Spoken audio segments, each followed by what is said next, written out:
Привет. Куда идешь?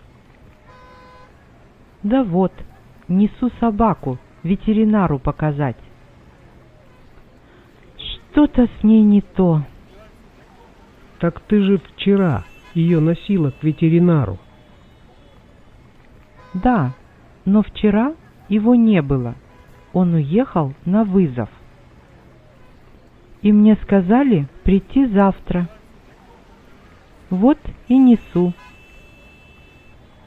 Надеюсь, сегодня ветеринар будет на месте. Да, а я несу телефон в ремонт. Представляешь, он почти новый, ему всего 10 лет. И вот сломался. Может, вместо того, чтобы нести телефон в ремонт, тебе лучше пойти в магазин и купить новый? А что?